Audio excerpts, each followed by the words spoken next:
Oi, galerinha, tudo bem? Hoje nós vamos falar sobre um assunto muito interessante. Nós falaremos sobre estatística, mas não só isso. Eu vou mostrar para vocês qual é a importância da estatística para o planejamento de políticas públicas. Aí vocês vão falar assim: ah, Carol, você está de brincadeira. A matemática tem a ver com política?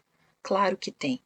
Na verdade, a estatística, ela faz com que a partir dos dados que são coletados, que são organizados, que são analisados, é que a gente literalmente tome algumas decisões. Quer entender isso melhor? Vamos entender primeiramente o que seria estatística. Bom, então vamos lá. Estatística, na verdade, é um ramo da matemática que é utilizado não somente pela matemática, mas como por diversas áreas, que faz basicamente três coisas. Como eu acabei de comentar, ela coleta dados, ela organiza os dados e ela analisa esses dados. Só que tudo isso é feito com base em algumas metodologias que foram desenvolvidas. Por exemplo, quais são os conceitos básicos que a gente precisa entender quando a gente vai fazer a coleta de dados? É o conceito de população. Repara que quando eu falo população, significa um conjunto onde tem todos os elementos acerca daquela pesquisa, daquela pergunta que eu vou fazer. Por exemplo, imagine que eu quero saber como é que anda a qualidade de água aqui na cidade de São Paulo. Então, o que eu vou fazer? No caso aí, a minha população vão ser todos os rios que abastecem a cidade de São Paulo. E aí, a amostra é, na verdade, um subconjunto desse conjunto grandão, ou seja, só uma parte desse conjunto. E por que a amostra é tão necessária? Bom, porque, ora as bolas, para pensar. Como é que eu pegaria toda a água de todos os rios que abastecem São Paulo? Isso seria completamente inviável. Então, eu pego uma porção dessa água, uma parcela dessa água, uma amostra. Então, ao invés de pesquisar todos os rios da cidade de São Paulo, né, que abastecem a cidade de São Paulo, a gente vai pegando amostras desses rios, né, e vai fazendo análise dessa amostra. Assim como, por exemplo, quando eu quero pesquisar a intenção de votos de uma população, por exemplo, para eleições de presidentes aqui no nosso país. Então, imagine que a população seria literalmente, nesse caso, o conjunto composto por todos os brasileiros. Essa seria a população que seria analisada se eu quisesse saber qual é a intenção de votos, ou seja, em quem, afinal de contas, eles pretendem votar. Só que é claro que também não dá para eu sair por aí pesquisando todo mundo. Como é que eu vou perguntar para todos os habitantes aqui, literalmente do Brasil, em quem que eles pretendem votar? E detalhe, não para todos os habitantes, mas para todos aqueles que são brasileiros, portanto têm características muito específicas. Repara que não dá para fazer isso. Então, o que a gente faz? A gente pega uma amostra. Isso significa que apenas alguns eleitores serão questionados acerca da sua intenção de voto. E aí, a partir disso, é que a gente extrapola esses dados que a gente vai obter, ou seja, a gente considera então que aquela população ela é representativa, ela representa esse todo, tá? Bom, feita a coleta de dados, é claro que a gente tem que organizar esses dados para que futuramente a gente possa analisar. Então, esses dados, eles geralmente são organizados na forma de tabela. Podem ser tabelas simples, tabelas de dupla entrada. E é claro que, feito uma organização desses dados, esses dados eles vão ser analisados. Além deles serem analisados, eu posso literalmente decidir a forma como eu vou representar esses dados, que, como eu acabei de falar, pode ser na forma de tabela, mas uma forma muito usada na estatística é através de gráficos. Percebam que os gráficos facilitam muito a minha vida na hora que eu preciso fazer uma análise e interpretar os dados que estão sendo aí, que foram aí coletados, ok? Bom, então acho que isso ficou claro, né? Que a estatística faz basicamente essas três coisas aí que eu comentei, né? Coleta dados, organiza dados e interpreta esses dados a partir das representações que geralmente são feitas na forma de gráficos, ok? Entendido isso, o próximo passo que a gente precisa entender e precisa saber é, afinal de contas, qual será o órgão responsável aqui no Brasil, um dos principais órgãos, por fazer essa estatística toda aí que eu comentei com vocês? Bom, eu não sei se vocês já ouviram falar, eu imagino que sim, né, gente? Vocês já ouviram falar em IBGE, não é mesmo? O IBGE, na verdade, é o Instituto Brasileiro de Geografia e Estatística. O IBGE é o principal órgão, é o órgão responsável por fazer estatística acerca de todo o território nacional. Claro que não tem só esse órgão, mas esse órgão é reconhecido e tido como órgão oficial. Então, vamos entender um pouquinho melhor sobre o IBGE. Se vocês entrarem lá na página do IBGE, vocês vão ver que está escrito aqui, né, que o Instituto Brasileiro de Geografia e Estatística é o principal provedor de informações geográficas e estatística do Brasil. E olha aqui o que está escrito em relação à missão do IBGE: retratar o Brasil com informações necessárias ao conhecimento de sua realidade e ao exercício da cidadania. Bom, gente, então é claro que eu, enquanto político, vamos supor que eu me coloco na posição de um político importante, alguém que está ocupando um espaço de poder, que pode tomar decisões em relação à população inteira. É claro que eu tenho que consultar alguns dados do Instituto Brasileiro de Geografia e Estatística, do IBGE, para, a partir daí, tomar algumas decisões. Por exemplo, sendo presidente de um país, se eu fosse presidente do Brasil, é claro que minimamente eu precisaria saber qual é a população. Repara que aqui, olha só, no dia 19/10 às 18h50, essa projeção era de 212.196.440 habitantes.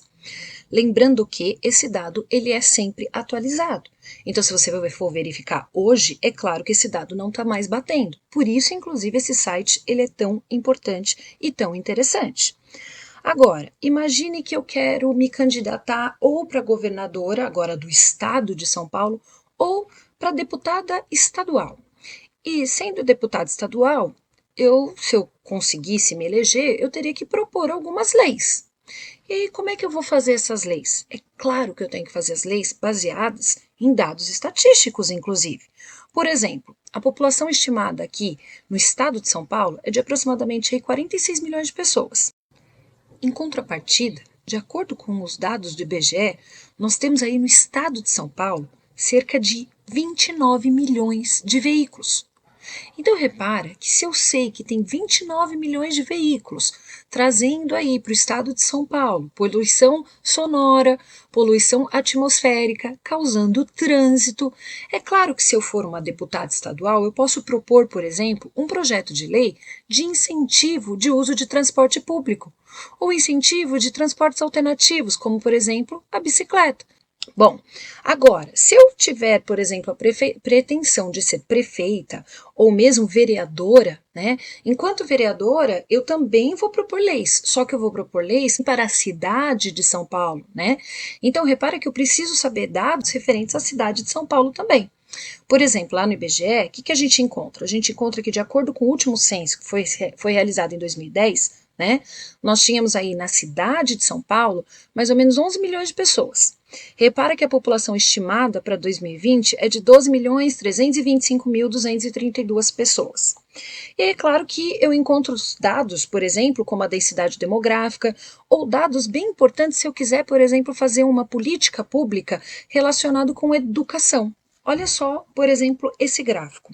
Repara que aí eu consigo obter alguns dados a respeito das matrículas que foram feitas aqui na cidade de São Paulo. Então, eu consigo analisar quantas pessoas estão na pré-escola, no ensino fundamental, no ensino médio. Enquanto vereadora, eu posso com certeza desenvolver aí, elaborar aí algum projeto de lei que melhore a educação, mas baseado na quantidade de pessoas que existem na cidade de São Paulo, comparativamente com a quantidade de pessoas que estão matriculadas, que frequentam as escolas, não é mesmo? Bom, eu acho que vocês já perceberam então que é muito importante a estatística quando eu vou ter que tomar algum tipo de decisão. E aí minha pergunta para vocês é exatamente essa. Afinal de contas, se você fosse um político ocupando algum espaço de poder, como você utilizaria esses dados estatísticos para desenvolver essas políticas públicas no intuito de minimizar os problemas agravados pela pandemia? Ou seja, a gente sabe que por conta do Covid, né, por conta dessa pandemia, alguns problemas muito graves que já existiam, eles na verdade se agravaram. E é claro que, se eu me colocar no lugar de algum político que ocupa um espaço de poder, eu preciso pensar sim em soluções para minimizar, né, esses problemas que foram realmente agravados pela pandemia. Então, olha só qual que é o primeiro passo. Se eu me colocar no lugar de um desses de políticos que ocupam esse espaço de poder, meu primeiro passo com certeza vai ser identificar esses problemas. E galerinha, percebam que numa pesquisa simples a gente consegue ver com facilidade que vários problemas foram agravados com a pandemia. Por exemplo, o emprego. Claro que muitas pessoas, infelizmente, ficaram sem seus empregos, né? Ficaram sem uma renda, né? E claro que se a pessoa está desempregada, a chance dela perder a sua habitação é enorme, né? Até porque muitos brasileiros não têm moradia própria, muitos brasileiros moram de aluguel. Então, repara que perder o emprego gera uma série de outros problemas que impactam inclusive a habitação. É claro que a pandemia agravou o problema da educação. Não é todo mundo que está tendo acesso à educação, a gente sabe muito bem disso, porque tem brasileiros que não têm internet, que não têm um computador, portanto não conseguem ter aulas, né, remotas, então a educação ela foi extremamente impactada também, sem falar no problema mais claro, que é o problema da saúde. Claro que vocês ouviram uma série de notícias aí nesse período, falando que os hospitais estavam superlotados, né, sobrecarregados, né, afinal de contas é muita gente doente para pouco médico, para pouco enfermeiro comparativamente. Claro que gera também problema de transporte, porque afinal de contas tem pessoas que trabalham nesses trabalhos essenciais, né, e que precisam se locomover. E, afinal de contas, né, qual é a quantidade, por exemplo, de transporte necessária para locomover, para fazer o transporte dessas pessoas, sem que haja uma superlotação e automaticamente sem que haja uma facilitação aí para a transmissão do vírus, né? Enfim, gente, claro que tem problemas de assistência social, porque são muitas pessoas precisando de ajuda, não é mesmo? E os recursos, né, infelizmente, às vezes eles não acompanham esse ritmo das necessidades das pessoas e diversos outros problemas. Esses são só alguns problemas que eu estou aqui enfatizando com vocês. Então, enquanto político, meu primeiro passo, com certeza, é identificar esses problemas. E dentre todos esses problemas agravados pela pandemia, hoje eu quero comentar com vocês e destacar o problema de moradia, o problema de habitação. Então eu vou apresentar para vocês aí, nessa sequência, 3 reportagens para a gente discutir um pouquinho quais foram os problemas de habitação, os problemas de moradia que foram agravados pela pandemia, tá bom? Vamos começar analisando essa primeira reportagem aqui. Repara que a gente já sabe que no Brasil existiam, né, sempre existiu, uma série de moradias precárias, ou seja, tem muitas pessoas que moram em casas que não têm banheiro, tem muitas pessoas que moram em casas que não têm água potável, que não têm saneamento básico, e a gente sabe que muitas doenças acabam sendo ocasionadas por essas situações de falta de higiene, de falta de recurso, não é mesmo? E agora com a pandemia, é claro que essa situação só veio a se agravar. Dá uma olhadinha na reportagem, depois a gente comenta. Esses problemas de acesso à água tratada fazem ainda com que muitas pessoas, claro, fiquem mais vulneráveis ao coronavírus, não é isso, Rodrigo? Juntando ainda com o antigo problema da falta de saneamento, o resultado é que a gente tem muita família sem condições de se higienizar durante essa pandemia. Olha, números que a gente vai trazer aqui nos levam a uma reflexão de tanto que já falamos e serve para todo mundo isso, né? Álcool gel, lave a mão, todas aquelas dicas de higiene, a coisa é muito mais grave. O levantamento do Instituto Trata Brasil mostra que 1.718.000 moradias de todo o país não têm banheiro. São milhões de brasileiros, principalmente os mais vulneráveis, que vivem em comunidades, em áreas invadidas e em regiões distantes dos centros urbanos. Lavar as mãos para não ficar doente só faz sentido agora para Dona Teresa. Foi uma vida inteira acreditando que a água coada no pano era limpa. A gente ainda não tinha descoberto o que a gente tomava, né?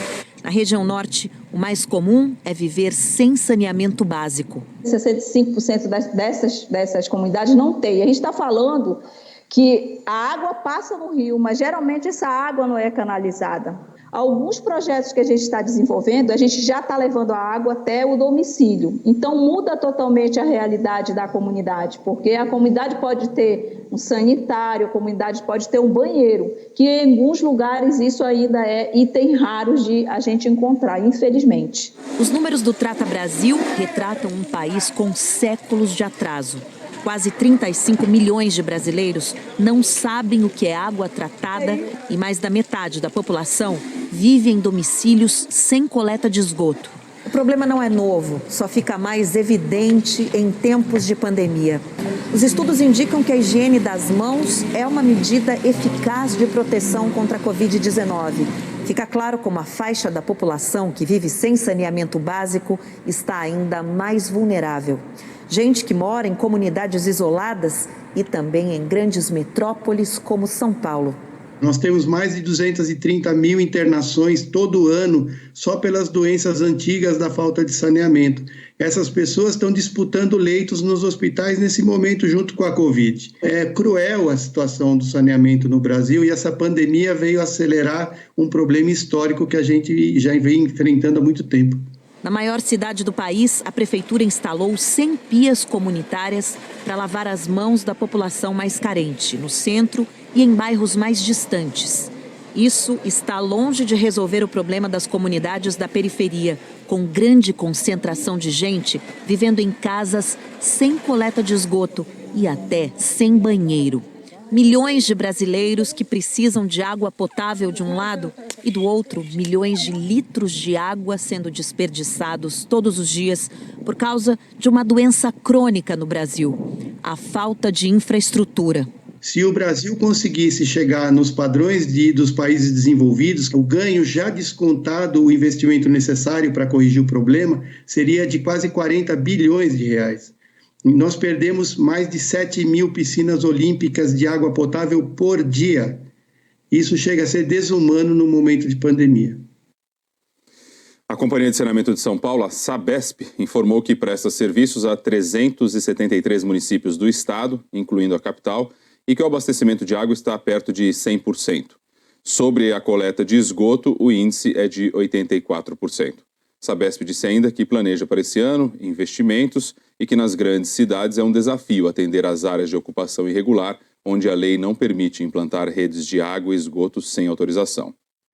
Bom, é claro que a reportagem só vem enfatizar aquilo que a gente já imaginava, não é? Porque se na pandemia eles dizem para que uma das maneiras da gente se precaver, tomar cuidado para não pegar o vírus, para não transmitir, é literalmente higienizar constantemente as mãos, né? É claro que uma pessoa que mora numa casa onde não tem água potável, onde não tem banheiro, claro que esse problema acaba sendo agravado, tá bom?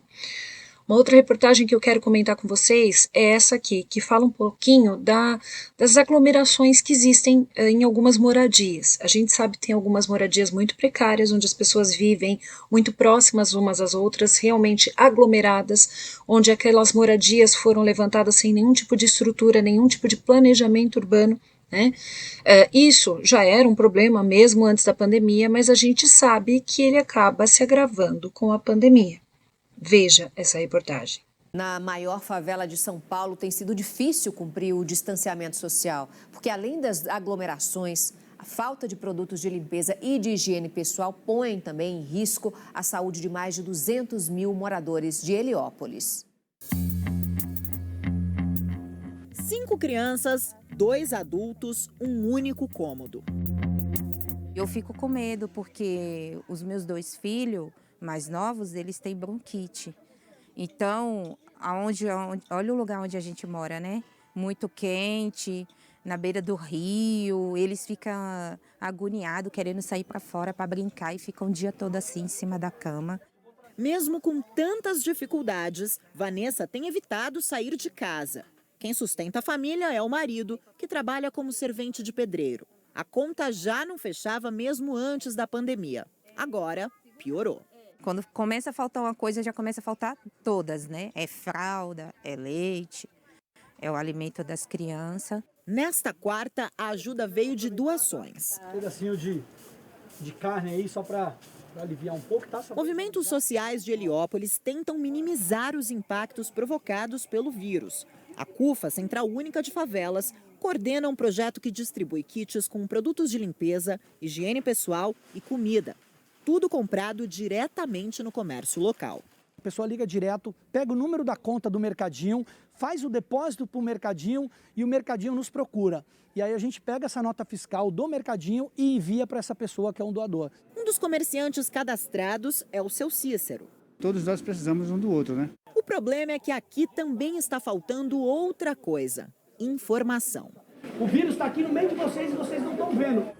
Quase metade dos moradores de Heliópolis utilizam aplicativos de troca de mensagens como fonte de informação sobre o novo coronavírus. O resultado é esse: gente circulando pelas ruas, duvidando da gravidade da doença.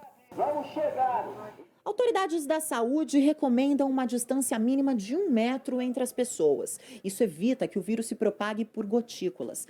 Mas como seguir essa medida num local onde mais de 200 mil pessoas vivem em cômodos apertados e trafegam por becos como esse?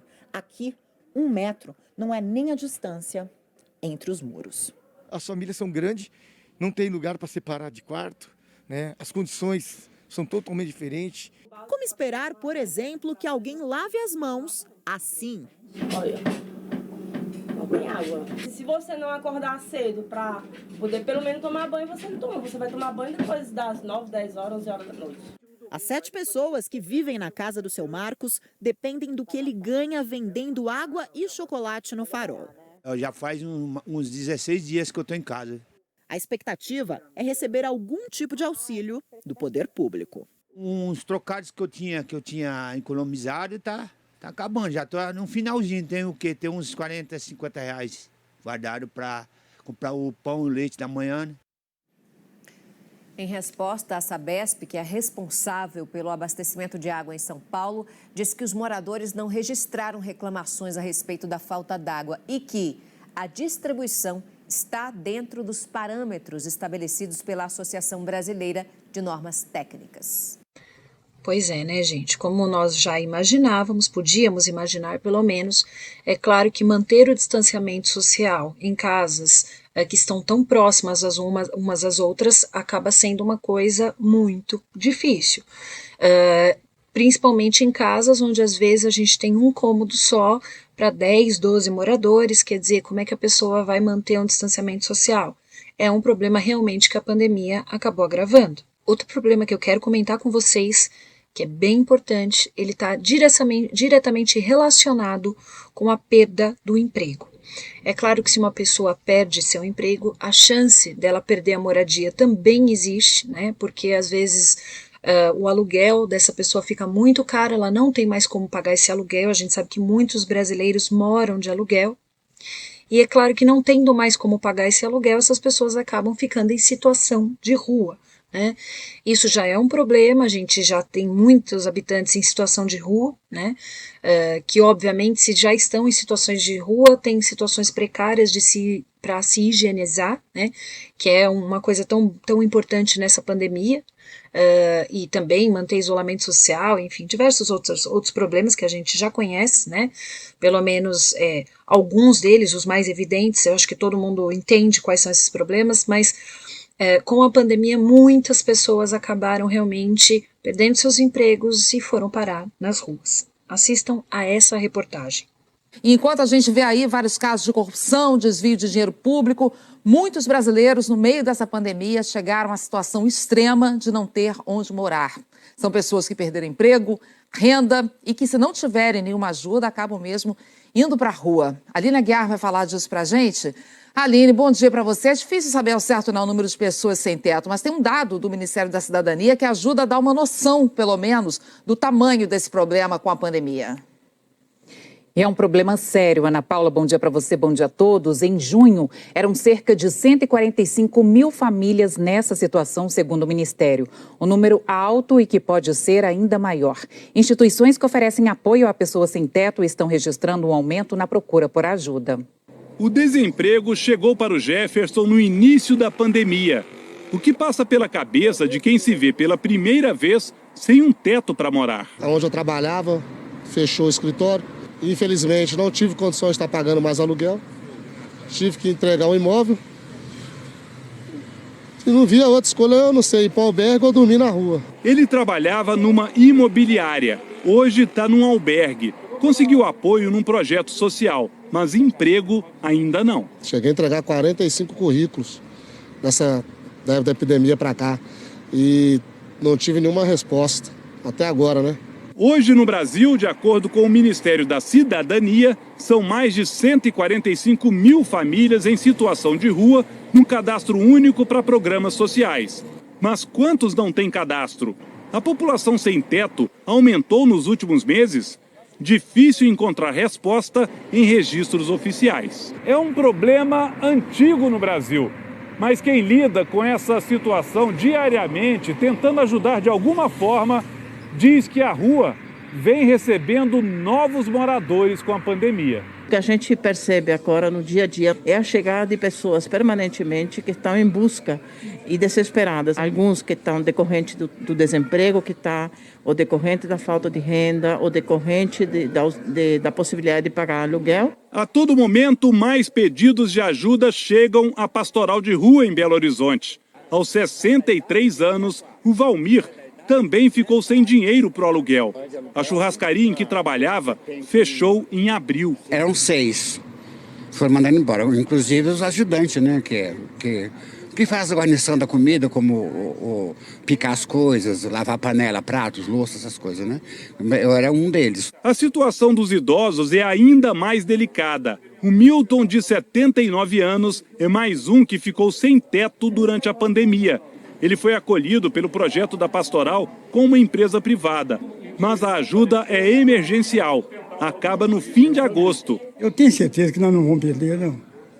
Nós não vamos perder essa luta, não. A gente entende como política nacional de que a população de rua tem que ter a moradia em primeiro lugar. Esse sistema de abrigamento, ele, além de ser muito oneroso, não é algo que responde às demandas que as pessoas têm. Porque você tem que ter teu lugar para morar, você tem que ter tua casa, que te dê tua identidade, que te dê tua segurança, né, para você poder superar essa situação. Voltar a ter o endereço é o que o Gilvan, desempregado há 5 meses, mais quer. Você tem que ter um endereço para você apresentar na empresa, né?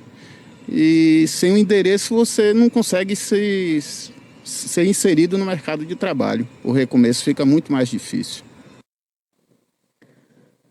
Uma situação muito triste, né? Só aqui em Minas, esse último levantamento do Ministério da Cidadania apontou uma população de quase 18 mil famílias sem teto. Ana Paula. Situação que fica mais triste ainda, Aline, quando a gente vê tanta gente precisando do mínimo e tanto dinheiro público sendo desviado, sendo roubado, como a gente viu nessas operações no começo do Bom Dia Brasil. Bom, inclusive, existe um dado do IPEA, que é o Instituto de Pesquisa Econômica Aplicada, né, onde essa pesquisa ela traz aí pra gente o número estimado de pessoas em situação de rua no Brasil. O número estimado era de que em março de 2020 nós tínhamos aí basicamente 221.869 pessoas em situação de rua.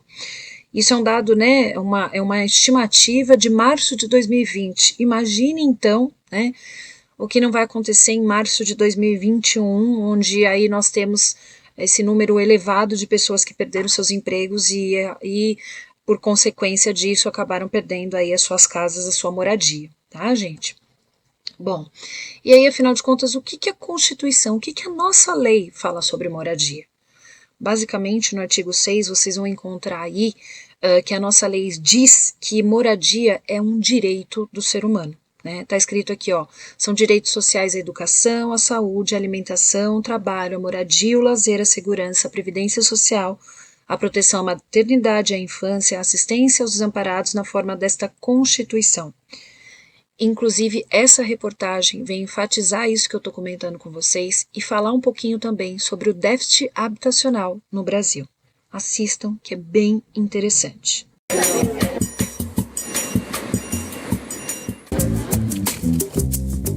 Morar bem é um direito de todo cidadão brasileiro, como diz a própria Constituição Federal.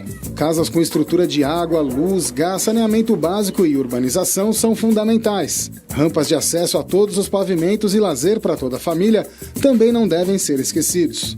E nem a segurança deixada de lado.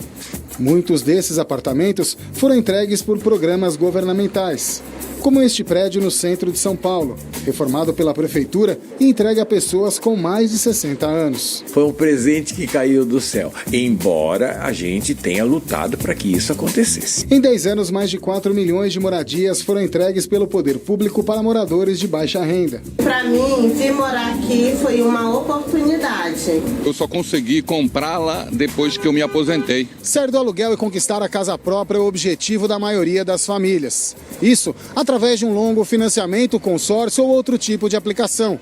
Mas para mais de 20 milhões de brasileiros, ter o próprio teto é um sonho bem distante.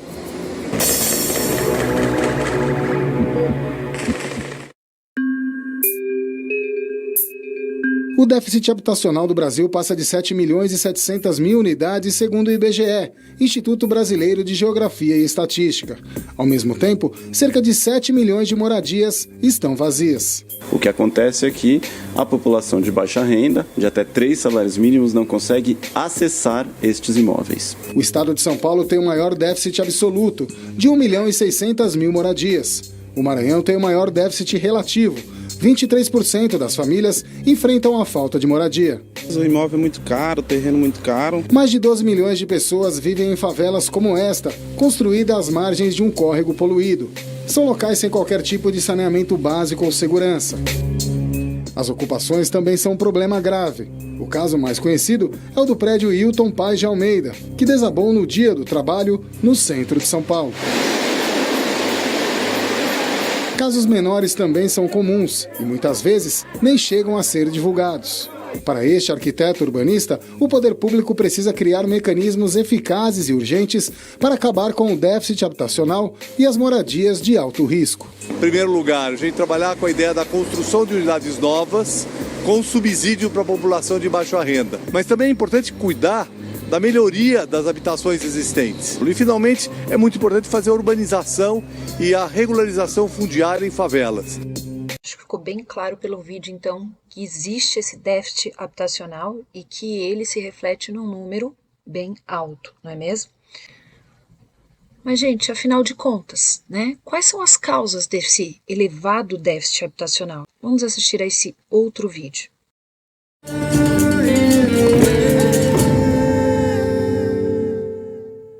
De acordo com a Declaração Universal dos Direitos Humanos de 1948, todo ser humano tem direito à moradia, e esse direito deve garantir uma condição de ocupação estável, acesso a serviços, bens públicos e infraestrutura, moradia a um custo acessível, compatível com os níveis de renda e localização adequada, onde exista acesso a médicos e hospitais, escolas, creches e transporte.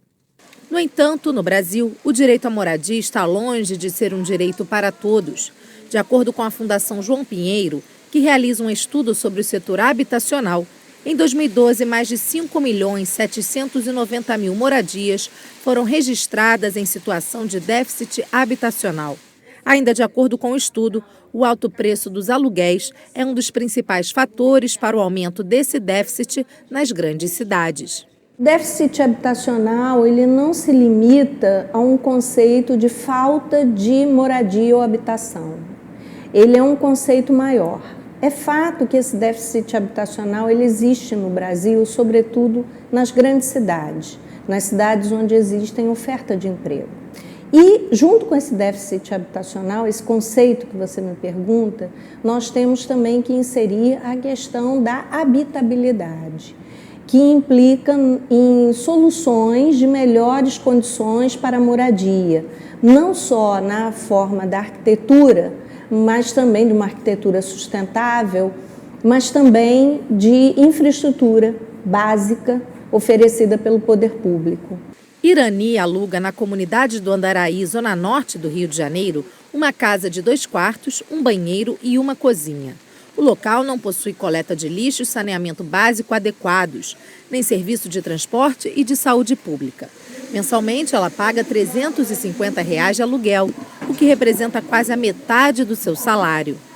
Você acha que o valor que você paga aqui é justo para o lugar que você mora? Não.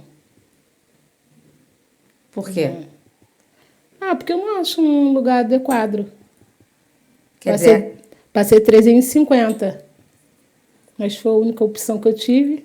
Eu não posso deixar de pagar o aluguel porque o dono da casa não quer saber, né? Eu tenho que pagar ele todo mês. Aí eu fico devendo, vamos supor, a Kombi do colégio da garota, aí converso com o rapaz porque eu tenho que pagar o aluguel.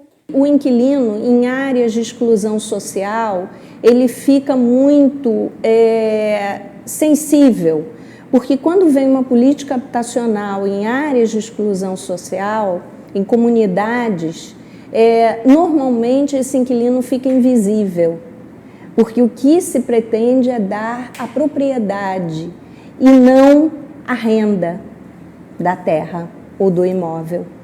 Então, o que se precisaria ter realmente, aí vai uma crítica sensível, é que essas políticas habitacionais elas alcançassem também o inquilino. Bom, e agora eu convido vocês então a entender um pouquinho melhor sobre todas essas reportagens, sobre esse dado, fazendo uma análise matemática desses valores. Quer ver? Repara que o salário mínimo, a gente tem essa informação, né? Ele é atualmente de R$ 1.045. Se vocês forem ver esse gráfico aqui, que é um gráfico fornecido pelo DIEESE, né, é um gráfico de 2020, está aqui, vocês vão ver qual foi literalmente o aumento do salário mínimo de maio de 2004 até fevereiro de 2020. Eu, inclusive, com base nesse gráfico, eu fiz aqui, para que vocês pudessem visualizar com mais clareza, o reajuste que foi feito do salário mínimo ao longo desses anos. Então, por exemplo, né, de 2004 para 2005, o salário mínimo que era de R$ 260, ele passou a ser R$ 300. Então, houve um reajuste aí de R$ 40 de 2004 para 2005. Repara que, olha só, se a gente for olhar essa tabela, né, o salário mínimo foi reajustado em R$ 50 de 2005 para 2006, em R$ 30 de 2006 para 2007 e assim por diante, né? Isso aqui me dá os valores em reais. Mas, afinal de contas, será que só avaliar os valores em reais me faz entender tudo que eu preciso compreender em relação a essa moça que acabou de passar no vídeo, em relação a Irani?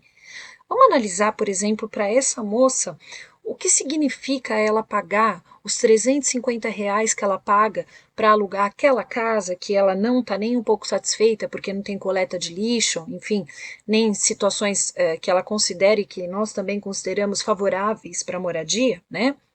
Então, repara o seguinte, imagine que eu quero fazer uma análise com vocês para verificar qual que vai ser o valor do aluguel a partir do reajuste de 2020 de uma pessoa cujo contrato foi realizado em 2017. Então, vamos supor que é aí que a gente está falando da Irani mesmo, né? Que atualmente, então nós estamos falando de 2020, hoje ela paga aí uma média de R$ 350 no salário dela, aí aproximadamente esse valor, tá? Faz de conta que a Irani, ela foi lá e assinou um contrato falando que, com o proprietário da casa onde ela mora, falando que ela iria alugar aquele imóvel, né? E ela fez a assinatura desse contrato em outubro de 2017. Então, vamos imaginar a seguinte situação.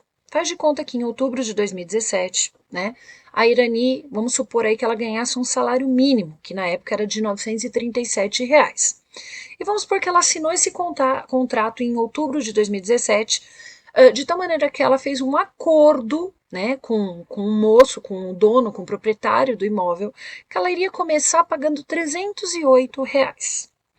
Aí o que acontece? Esse valor desse aluguel, ele sempre é reajustado ano a ano, sempre no mesmo mês do contrato. E é reajustado por esse IGPM, que é esse Índice Geral de Preços do Mercado. Bom, de tal maneira que, em outubro do ano seguinte, ou seja, em outubro de 2018, com o reajuste, a Irani ela passou a pagar aí R$ 338,95 no valor do aluguel dela. E aí, quando foi outubro de 2019, houve um novo reajuste, reajustado por esse índice, e aí sim ela passou a pagar então, em outubro de 2019, esses R$ 350,42. Repara então que depois de outubro de 2019 até agora, nós estamos em 2020, a Irani aí está pagando aí esses R$ 350,42 de aluguel. E aí a pergunta é, para quanto que vai esse aluguel, afinal de contas? Vamos dar uma olhadinha aqui, ó. De acordo com esse índice, com o IGPM, né, o aluguel da Irani ele vai ser ajustado em 17,94%. Vamos fazer os cálculos para a gente descobrir para quanto vai o aluguel da Irani a partir de outubro de 2019?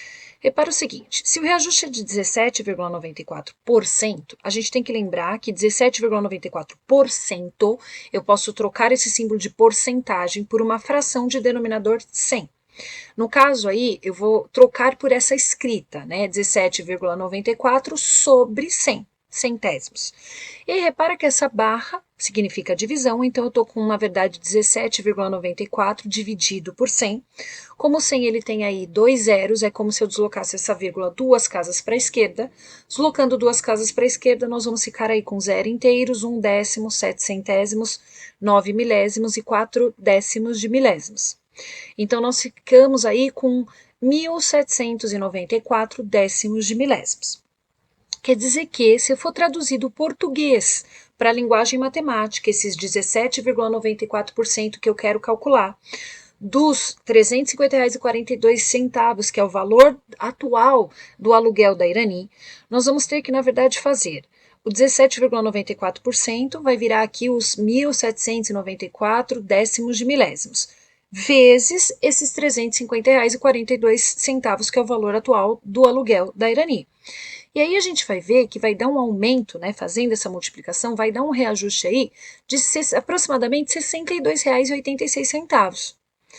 Então, olha só, qual que vai ser o valor do aluguel da Irani a partir de outubro de 2020? Vamos pegar os R$ 350,42, que era o valor do aluguel dela, nós vamos reajustar em R$ 62,86, e aí nós vamos verificar que o novo valor do aluguel aí da Irani, a partir de outubro de 2020, será de R$ 413,28. Tá, mas quanto será que está o salário mínimo? Vamos fazer essa análise também, para ver em quanto aumentou o salário mínimo, em quanto aumentou o valor do aluguel da Irani? Olha só, me acompanhe e presta bastante atenção nesses dados. Vamos lá, em outubro de 2017 o aluguel da Irani estava em R$ 308, que está aqui. E em 2017 o salário mínimo era de R$ 937. Então percebam que a Irani, ela já tem praticamente aí, ó, 30% do valor do salário dela, supondo que ela ganhe esse salário mínimo, já comprometido com aluguel. Um pouquinho mais de 30%. Bom, aí o que aconteceu? Em outubro de 2018, houve o reajuste do aluguel, que foi para R$ 338,95. Isso significa que, em relação ao ano anterior, né, ela está pagando aí R$ 30,95 a mais. Vamos ver o que aconteceu com o salário mínimo?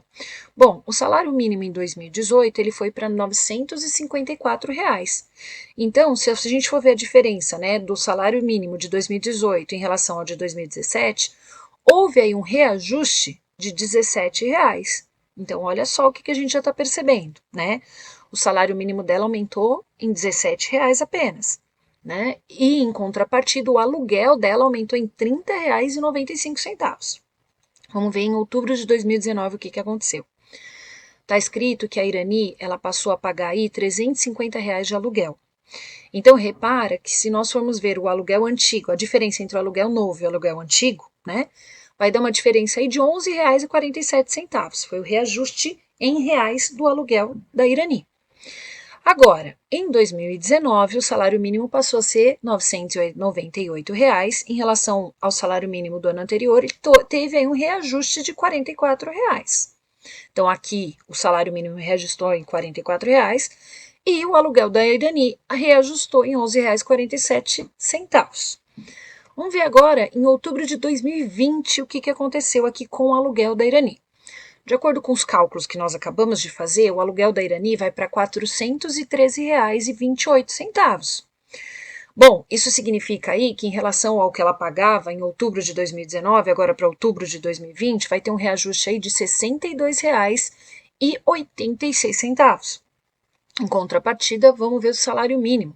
O salário mínimo ele aumentou para R$ 1.045 em 2020. Então, em relação ao salário mínimo do ano anterior, houve um reajuste aí de R$ 47.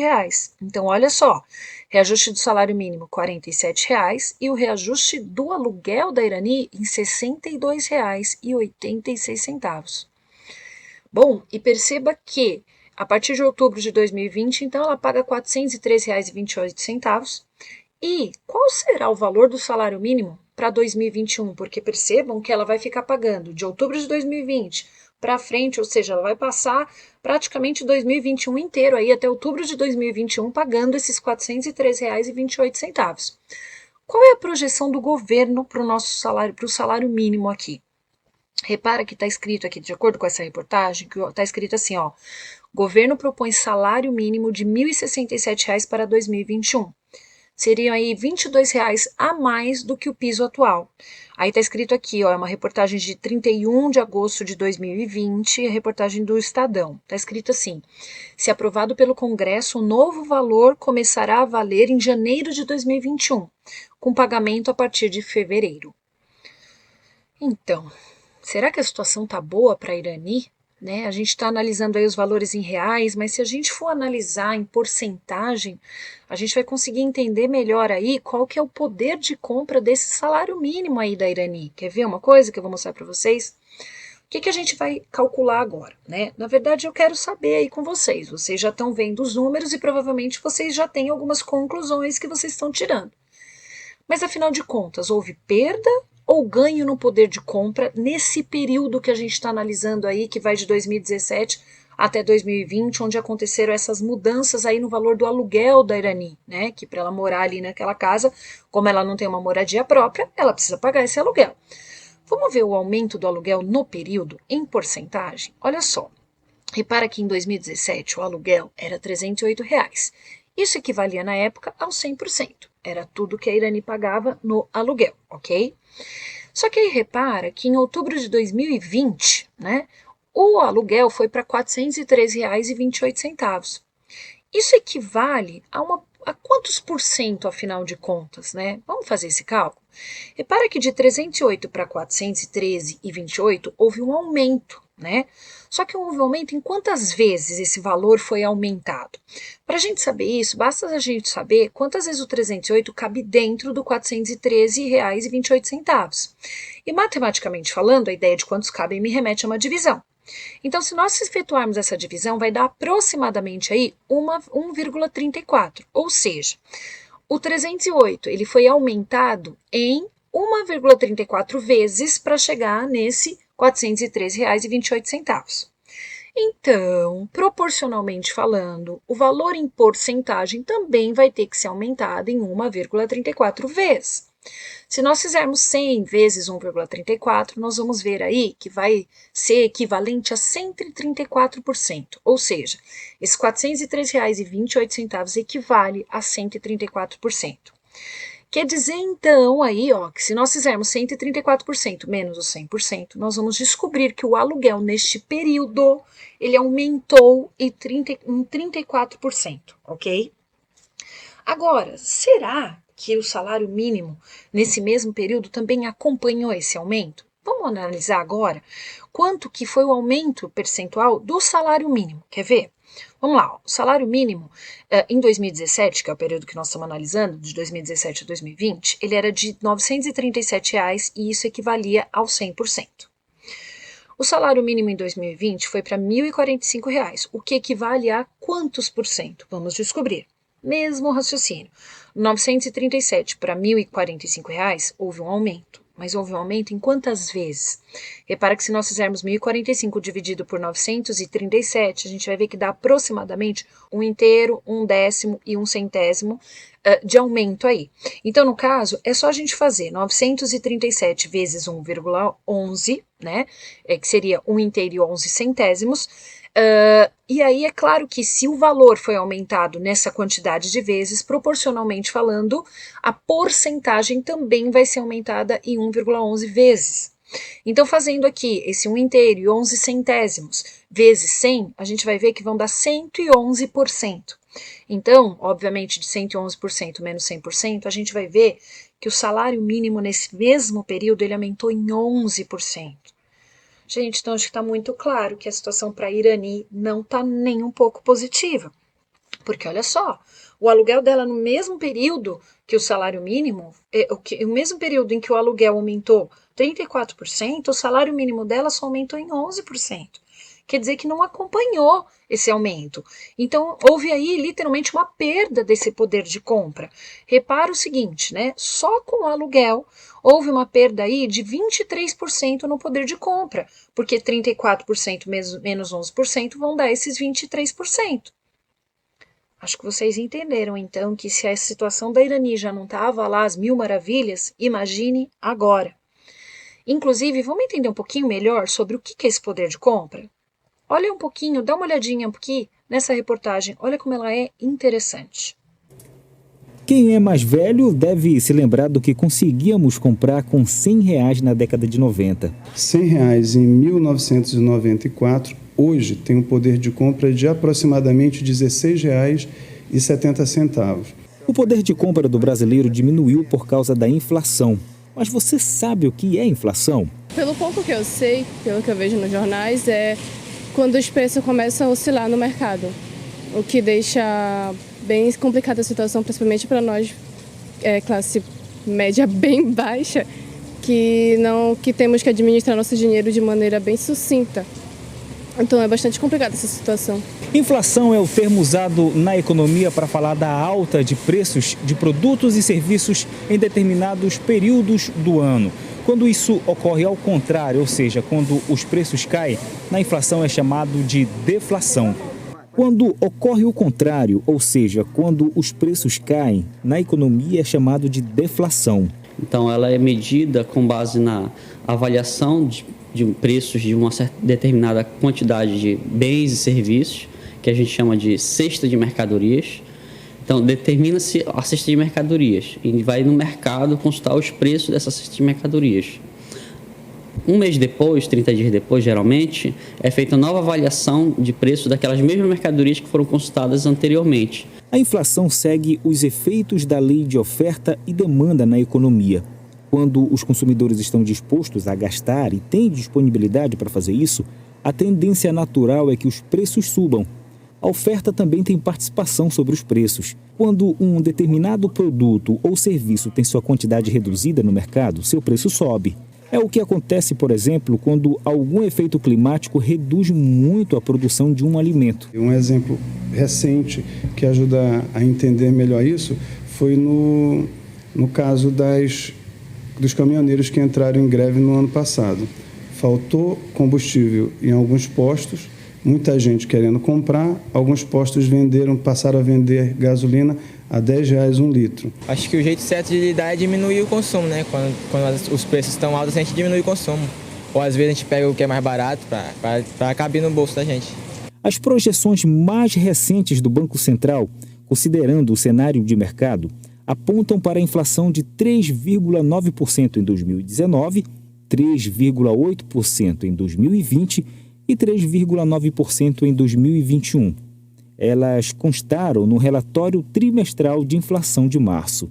É natural que nas economias capitalistas, sobretudo, tenha um processo inflacionário, que é decorrente do aumento de produção, do aumento de consumo e coisas do tipo.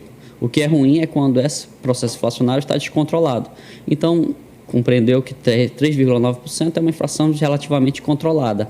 Se a inflação não tivesse controlada, o José Antônio não encheria de compras o carrinho de supermercado. Principalmente pelo lado do salário mínimo, que não recompensa, né? Então se torna difícil controlar uma despesa dessa do dia a dia, da cesta básica, como a gente chama, né? Para ter um dia a dia na mesa de cada um. Bom, gente, acho que deu para perceber com muita clareza, então, o que é poder de compra, né? Deu para compreender aí que realmente a situação da Irani não está muito favorável para ela, né? Com o salário mínimo que ela tem, ela não vai conseguir manter a mesma moradia nas mesmas situações, né? Na mesma condição de vida. Então, né? Muito provavelmente, ou a Irani vai ter que sair do imóvel onde ela está, né? Porque provavelmente ela não vai conseguir pagar com esses reajustes, né? Ou a Irani ela vai ter que cortar em alimentação, em transporte, seja lá o que for. Ou a Irani também tem a opção de tentar conversar aí com o proprietário do imóvel e ver com ele aí se tem alguma possibilidade dele não cobrar esse reajuste da maneira como está sendo proposta aí, né?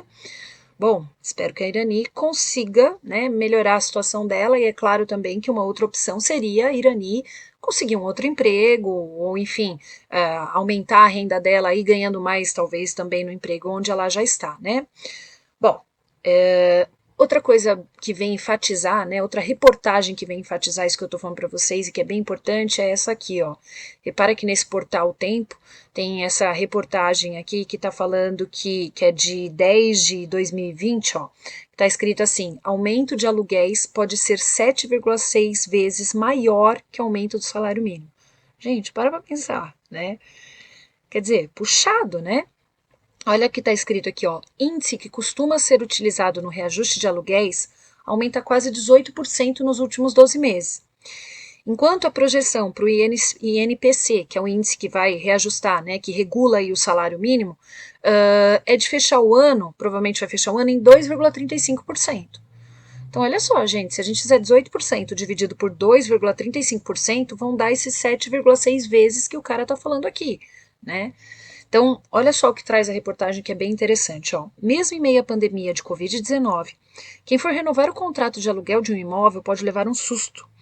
O valor acumulado do Índice Geral de Preços de Mercado, que é o IGPM, nos últimos 12 meses, é o mais alto para o período em 17 anos, com a prévia de outubro apontando ainda mais aumento. O indicador é utilizado para calcular o reajuste dos aluguéis em geral e chegou a 17,94% em setembro deste ano. No mesmo mês do ano anterior, não atingiu nem 3,4%. Ou seja, né, galera, gritante aí esse aumento. Né? E olha só o que está escrito aqui, ó. O aumento atual é 7,6 vezes maior do que o previsto pelo governo federal para o índice, que regula o aumento do salário mínimo, o Índice Nacional de Preços ao Consumidor, que é o INPC. Pelas previsões mais recentes do governo, esse índice deve chegar a 2,35% neste ano. Quer ver? Só para vocês entenderem melhor e conseguirem analisar melhor o que essa reportagem está dizendo para a gente, vamos fazer um cálculo simples. Vamos calcular o valor de um aluguel com o mesmo valor do salário mínimo, em quanto que ele seria reajustado. Pode ser? E aí a gente vai ver também em quanto o salário mínimo vai ser reajustado. Né? Então vamos supor que uma pessoa, agora nós não estamos mais falando da Irani, nós estamos falando de uma pessoa que está pagando aí um aluguel atualmente de R$ 1.045, que é o valor do salário mínimo atual, tá bom? Nós vamos calcular quanto que seria o reajuste dessa pessoa, né, que tem esse contrato aí em outubro, né, feito em outubro aí, agora para 2020, em quanto seria reajustado. Então vamos lá, ó. A gente sabe que o índice aí para outubro, a gente tem que pegar essa porcentagem aqui de 17,94% sobre o valor do aluguel. No caso aí, eu estou pedindo para vocês imaginarem uma pessoa que paga aí R$ 1.045 de aluguel, tá?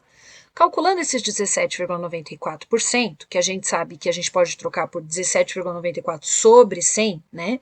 Que na verdade é 17,94 dividido por 100, e como 100 tem 2 zeros, é como se eu deslocasse a vírgula 2 casas para a esquerda, o que vai dar aí 1.794 décimos de milésimos, né?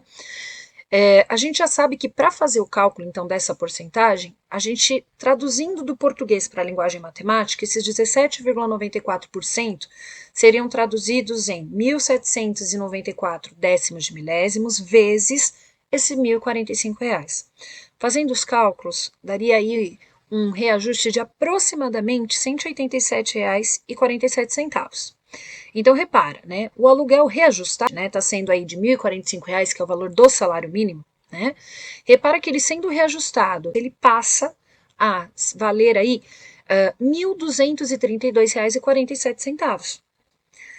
Nesse mesmo período, enquanto que o salário mínimo vai ser reajustado? Vamos ver o que essa reportagem torna a dizer? Olha só o que eles dizem. Eles falam assim, ó, caso a estimativa seja mantida, o salário mínimo passaria de R$ 1.045 para R$ 1.069,55. Gente, mas olha só, de R$ 1.045 para R$ 1.069, não houve um aumento de R$ 187,47. Ou seja, o valor do aluguel aumentaria muito mais do que o valor aí previsto para aumentar o salário mínimo aí, né? Então a gente torna naquele problema, né? Essa pessoa que estivesse alugando esse imóvel e o valor pago por esse imóvel fosse de R$ 1.045, ela teria que ou mudar de imóvel, ou tentar negociar com o proprietário, ou verificar se ela consegue um outro emprego para aumentar a renda, ou fazer alguns cortes, né, naquilo que ela já tem na casa dela. E detalhe, gente, a gente está fazendo uma análise aí somente do aluguel comparativamente com o salário mínimo. Mas a gente sabe que de um ano para o outro não é só o aluguel que é reajustado, né? A cesta básica também, os alimentos, eles sofrem reajustes, a gente sabe disso, né? O transporte sofre reajuste, então para pensar, às vezes a gente ouve na televisão assim, o valor do passe no metrô aumentou em 30 centavos, né? Aí quando você pensa assim, tá, mas 30 centavos, né, gente, é pouco, né? Mas na verdade não é pouco para uma pessoa que ganha um salário mínimo. Isso, né, acaba acarretando um valor muito alto no final do mês, né? Quer dizer, a pessoa já não está conseguindo pagar uma série de coisas que já estão pendentes, que ela já tem que saber como é que ela vai equilibrar os cálculos dela. Então, qualquer aumento para essa pessoa acaba sendo bem significativo, né? Tem um impacto aí significativo no montante final se ela ganha apenas um salário mínimo, né? Bom, e aí vamos voltar ao nosso assunto principal, né? Que é literalmente se colocar aí no lugar de um político, né? Que ocupa um espaço de poder e, afinal de contas, se eu fosse esse político, o que eu poderia fazer, né? Quais medidas eu poderia tomar para minimizar esses impactos causados aí, agravados pela pandemia, né? Então, o primeiro passo foi detectar e entender, né, quais seriam os problemas, né, gerados por essa, na verdade, agravados por essa pandemia, porque, né, como nós vimos, muitos dos problemas já existiam. Mas o segundo passo, com certeza, seria pensar em soluções diante das alternativas disponíveis, não é mesmo? E aqui eu quero mostrar para vocês uma possível solução, né? Essa reportagem vai falar aí um pouquinho sobre locação social. Presta atenção e veja qual é a solução que a prefeitura deu para este imóvel aí que antigamente era um hotel abandonado. Mas essa tragédia coloca em foco uma outra questão, a questão do direito básico do ser humano, que é o direito à moradia. A fila para quem aguarda uma moradia popular na cidade de São Paulo é gigantesca. São 380 mil famílias sem ter onde morar à espera, né, Glória? A própria prefeitura assume que com o que faz hoje levaria quase 100 anos para atender todas essas pessoas. E olha que tem muito imóvel vago em São Paulo, né? Pois é um problema antigo, né, Chico? Que a prefeitura está construindo menos de 10% do que é preciso para zerar esse déficit de moradia. E ainda tem um outro problema, que é o dos imóveis que estão vazios ou subutilizados. Esses somam mais de 1.300. A gente vai ver na reportagem do Roberto Kovalik. A degradação já é parte da paisagem do centro de São Paulo. Esta imagem foi feita do alto do prédio onde fica a Secretaria de Habitação. Dali dá para ver 5 prédios invadidos. E ainda há mais de 1.300 imóveis que estão vazios, subutilizados ou poderiam ter alguma construção. De outro lado, há 380 mil famílias só na capital paulista que precisam de um lugar para morar. 2 problemas que quase todas as grandes cidades do Brasil enfrentam. São números gigantescos, situações dramáticas, mas há exceções em que uma solução foi encontrada. Este prédio de 1910 fica a poucos metros daquele que caiu. Ao contrário de grande parte dos edifícios do centro de São Paulo, do lado de fora não tem nenhuma pichação. Câmeras de segurança vigia 24 horas por dia. Este prédio aqui já foi um hotel abandonado. Hoje a gente anda aqui pelos corredores, não há nenhum sinal de sujeira, a pintura está perfeita, não há fios aparentes, o elevador funciona perfeitamente. Este antigo hotel é considerado um exemplo de locação social. Os quartos foram transformados em 50 apartamentos e a prefeitura cobra um aluguel baixinho dos moradores. Todos eles são artistas com mais de 60 anos de idade, que não teriam condições de pagar um aluguel caro ou comprar um imóvel, e agora a gente vai visitar um desses apartamentos. Olá, tudo bem? Bem. Com licença. Neste apartamento mora a atriz Valéria de Pietro. A casa está cheia porque ela vive recebendo os vizinhos. Muitos moram sozinhos e o prédio virou uma grande família. A casa de Valéria tem sala, cozinha, um quarto e um banheiro. Estava um pouco difícil manter o aluguel do local que eu morava. Então mudei para cá e acho genial eu ter conseguido morar num apartamento legal como esse. Cada um aqui paga um aluguel para a Coab, a Companhia Metropolitana de Habitação, equivalente a 10% do salário que recebem, o que dá entre R$ 130 e R$ 270 por mês. Eu ganho um salário mínimo, então tudo pesa. Mas eu acho que, perto do que eu estou vendo por aí, eu acho que é muito bom o que eu pago. A Prefeitura de São Paulo já tentou implantar o mesmo sistema em outros prédios. Nem sempre deu certo. Segundo a Secretaria de Habitação, neste o sistema funcionou porque é um grupo pequeno de moradores, formado principalmente por idosos. Alguns deles trabalham ou são aposentados. E eles ajudam a administrar e cuidar do prédio. O presidente do Instituto dos Arquitetos do Brasil, em São Paulo, diz que o problema da falta de moradia é grave no país inteiro, mas tem solução. Imóveis privados, terrenos vazios ou abandonados têm que ser notificados para cumprir a função social da propriedade. Ele tem 1 ano para apresentar um projeto para a prefeitura ou 1 ano, se o imóvel está em boas condições, para dar uso para o edifício.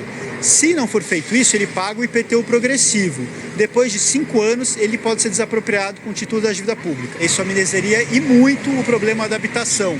A Prefeitura de São Paulo notificou os imóveis vazios ou subutilizados, mas esbarra na falta de dinheiro. A reforma de um prédio antigo, calcula a Secretaria de Habitação, custa em torno de R$400 mil por apartamento. A construção de um novo pelo programa Minha Casa Minha Vida começa em R$150 mil.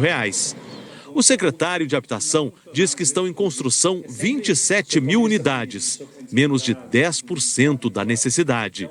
Se você multiplicar o nosso déficit habitacional, que é de aproximadamente 370, 380 mil famílias, nós precisaríamos, com os recursos disponíveis ano a ano para a Secretaria de Habitação e para o município de São Paulo, de quase 100 anos para atender o déficit. Lembrando que esse programa do IPTU progressivo, que a gente viu o arquiteto falando na reportagem, é um programa municipal, só vale aqui para a cidade de São Paulo. O governo do estado diz que trabalha alinhado com a Política Nacional de Habitação para dar acesso à moradia para famílias de baixa renda.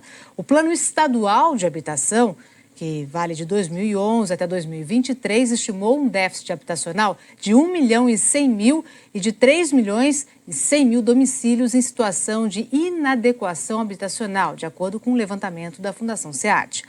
O Ministério das Cidades informa que investiu mais de 10 bilhões de reais em projetos do Minha Casa Minha Vida desde 2009 na cidade de São Paulo, que beneficiaram mais de 230 mil pessoas. Ana e Chico.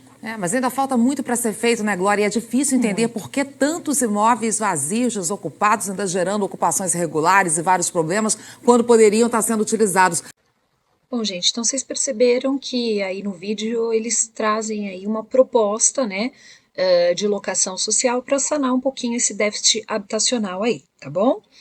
Então é claro que se você ocupar algum espaço de poder, você vai ter que utilizar aí muita matemática para propor diversas soluções. E aí, é claro que um monte de gente deve estar se perguntando assim, tá, Carol, eu já compreendi que se eu quiser ser um político que ocupe um espaço de poder, né, eu vou ter que ter em mente aí todos esses números, eu vou ter que com certeza trabalhar muito com matemática, né, onde na verdade a estatística vai me trazer esses diversos dados para que eu possa literalmente desenvolver algumas propostas para o local onde eu quero atuar, né. E aí é claro que tem gente que deve estar se perguntando assim, tá, Carol, mas e se eu não quiser ser presidente, se eu não quiser ser governador, deputado federal, estadual, vereador, senador, e aí, né, como é que eu posso fazer tudo melhorar, né? Qual é o meu papel em tudo isso? Gente, o papel de vocês é essencial. Repara o seguinte, é claro que a gente tem que votar com muita consciência. E o que significa votar com consciência? Significa que se eu estou vendo, por exemplo, que tem uma série de problemas de moradia que já existiam e que foram agravados com a pandemia, e eu vou lá, vou votar, né, vou eleger alguém para literalmente me representar na hora de resolver esses problemas, é claro que o mínimo que eu posso fazer é conhecer a proposta desses candidatos. Então repara que nós temos um papel muito importante nessa história toda. Para resolvermos esses problemas, para sanarmos esses problemas, a gente precisa realmente votar com consciência. A gente precisa votar em pessoas que trazem assim soluções para problemas de moradia, para problemas de emprego, para problemas de fome, enfim, não importa o âmbito, que sejam soluções que a gente também acredita. Por isso que a gente tem que ir lá e conhecer essas soluções, ok? E aí, é claro que também é muito importante que a gente saiba, afinal de contas, como é que funciona o nosso sistema eleitoral, o sistema eleitoral aqui no Brasil. E eu preciso contar para vocês que o sistema eleitoral no Brasil, ele funciona basicamente de duas formas. Existe o sistema majoritário, né, que é o sistema onde a maioria é que a quantidade de votos, a pessoa que tiver a maior quantidade de votos é que acaba se elegendo, né? E quais são os cargos que se elegem através do voto majoritário, desse sistema majoritário? Então é cargo para presidente, prefeito, governador e senador. Esses 4 cargos, eles são eleitos por esse sistema, que é esse sistema majoritário, né? Ou seja, teve a maior quantidade de votos, então é eleito. Agora, como é que é realizada a distribuição das vagas para deputados e vereadores? Porque a distribuição para a vaga de deputados e vereadores não obedece ao sistema majoritário, e sim ao sistema proporcional.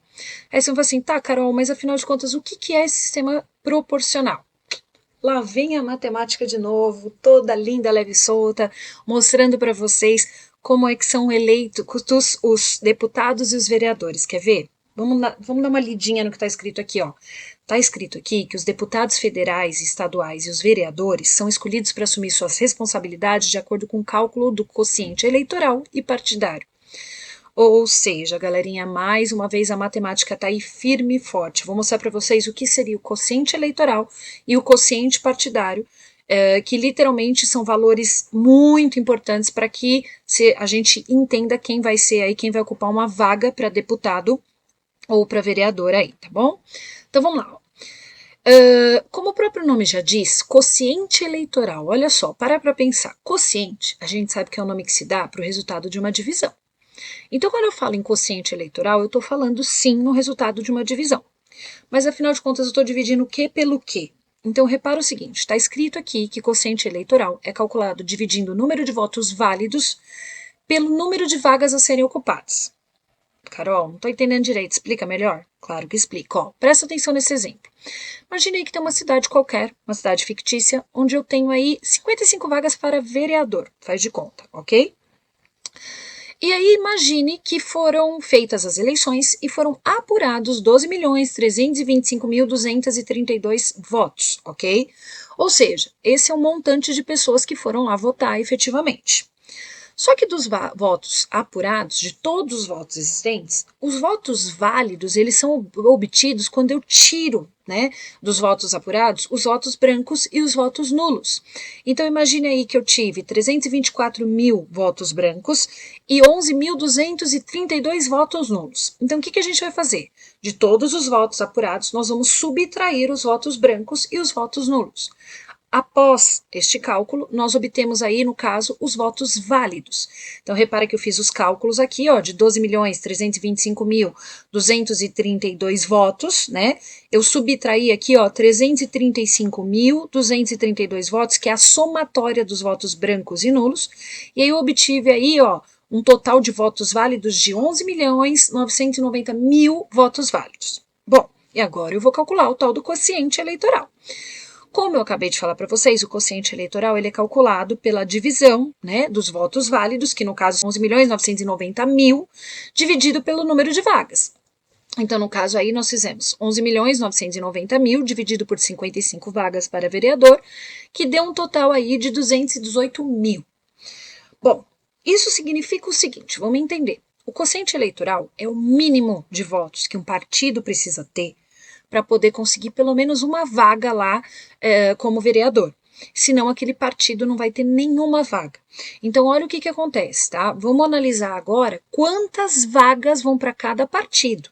Só que a quantidade dessas 55 vagas que tem para vereador, né, que vão para cada partido, ela vai depender desse quociente eleitoral, desse mínimo aí de votos que o partido precisa ter recebido. Vamos fazer uma análise aqui para vocês entenderem, tá? Como é que a gente faz o quociente partidário? O quociente partidário, como o próprio nome já diz, quociente é o resultado de uma divisão. Mas que divisão é essa, né? E o que esse quociente partidário faz? Na verdade, o quociente partidário ele vai me dar o número de vagas que cada partido vai obter para vereador. Então, por exemplo, tá? Imagine que tem um partido A, sei lá que partido é esse. Imagine que esse partido A obteve aí um total de 1.744.000 votos. O quociente eleitoral, a gente sabe que foi de 18 mil, que a gente acabou de calcular. que era o mínimo de votos que um partido precisa ter para conseguir aí um determinado número de vagas. Aí nós vamos descobrir quantas vezes esse 208 mil cabe dentro do número total de votos do partido A, que recebeu 1.744.000 votos. E a ideia de quantos cabe me remete, matematicamente falando, a uma divisão. Então, fazendo essa divisão, nós vamos descobrir que o quociente partidário é 8. O que isso significa?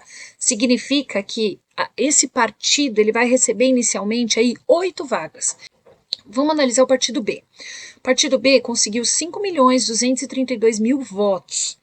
Se eu dividir aí pelo quociente eleitoral, que é de 218 mil, para saber quantas vezes os 18 mil cabe dentro dos 5.232.000 votos, eu vou ver que dão 24. Então, olha só, inicialmente o partido B ele vai conseguir muito mais vagas do que o partido A. O partido B aí ele vai conseguir 24 vagas, ok?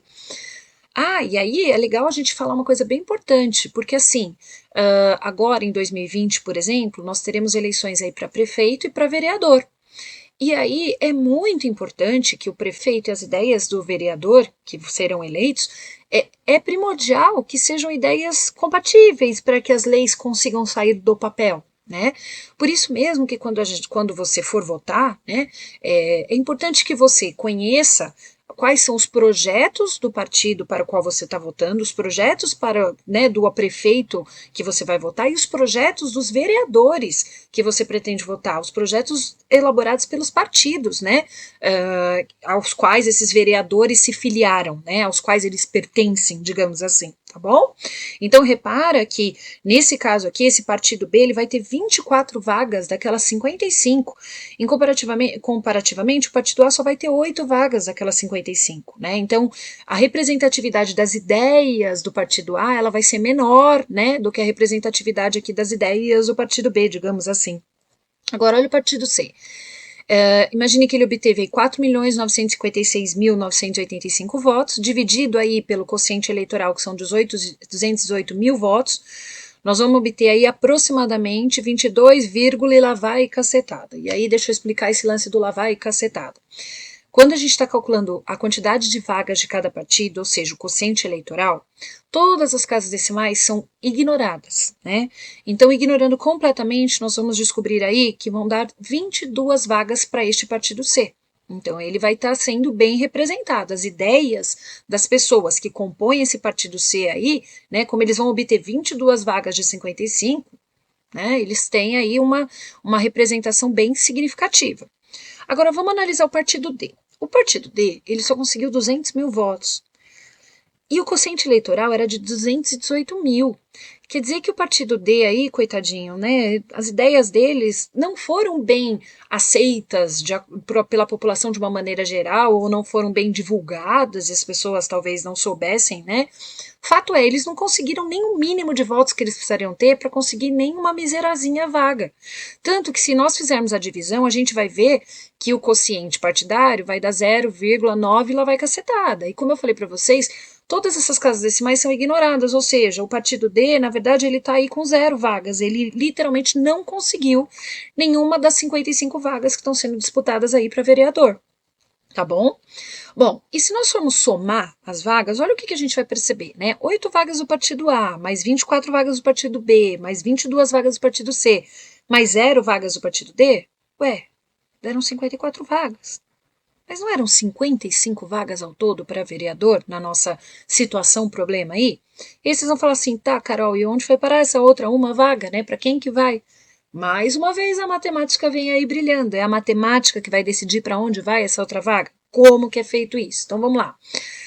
Na verdade, o que é feito para decidir para quem que vai essa vaga restante?